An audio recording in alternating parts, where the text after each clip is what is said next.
This is the 20-year-old woman who lives her life as a baby. Let's roll the clip.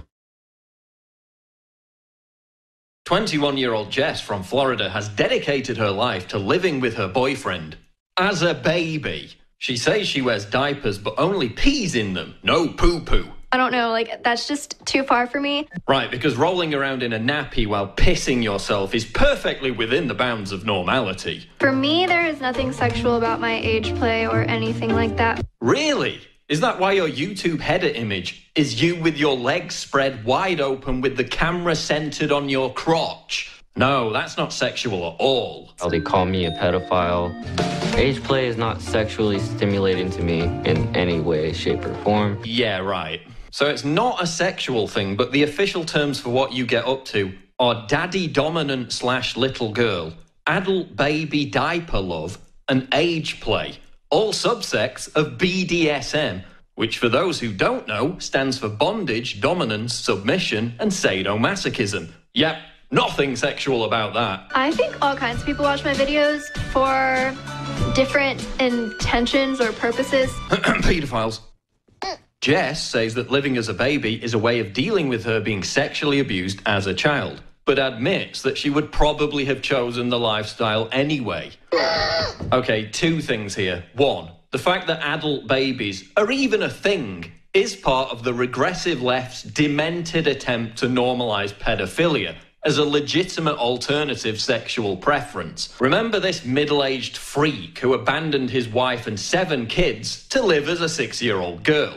You may laugh, but many on the left celebrated Stephanie Walsh as a brave icon for the transgender community. Remember Todd Nickerson, the wannabe child molester who has a regular platform with Salon.com, who illustrated him talking about masturbating over a 5-year-old girl by romanticizing it with dreamy footage of a child dancing and twirling, who continue to give Nickerson a platform despite him admitting he would, quote, engage in sex play with a child if she wanted it and initiated it.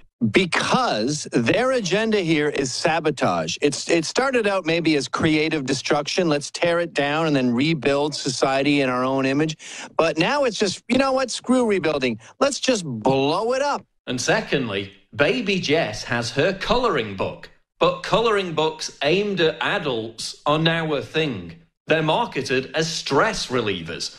In reality, this is one aspect of a wider trend, the infantilization of society as a whole. Social media has had the effect of creating this endless compulsion for validation, regressing us back to the mindset we had as toddlers. The baby's narcissistic need for someone to constantly reassure it that it exists. According to leading neuroscientist and professor of synaptic pharmacology at Lincoln College, Oxford, Lady Greenfield, social media is exacerbating short attention spans, narcissism, and the inability to empathize, all traits associated with infants. We're creating drug addicts who are so addicted to screen time that they devote zero effort to forming their characters in the real world. This leads to a constant state of identity crisis, which is why we see this explosion of young people identifying as all kinds of nebulous and bizarre things.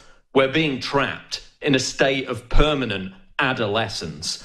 Thanks to social media, young people's brains are being rewired. You've now got grown men and women walking off cliffs trying to catch animated Pokemon characters, for God's sake. You've got adults wanting to suck on dummies, piss in diapers, and pretend they're babies. In the decadent late stages of a society, bizarre and aberrant behaviour becomes commonplace. So commonplace that the mass media and many on the left embrace and promote it as normal. And I found, in my study, that history is cyclic. And everywhere in the world, you find this pattern, in ancient times, that as a culture begins to decline, you have an efflorescence, of transgender phenomena, That is a symptom of cultural collapse. So rather than people singing the praises of the humanitarian liberalism, okay, that allows all of these transgender possibilities, okay, to appear and to be encouraged, I would be concerned about how Western culture is defining itself to the world. As another example, a top professor of clinical psychiatry even said that this woman having someone pour drain cleaner in her eyes so she could become blind was an ethical way of treating her condition. Yes, okay, we've always we'll had leave it there. humans behave. Again, this is about the externalization of the vulgar.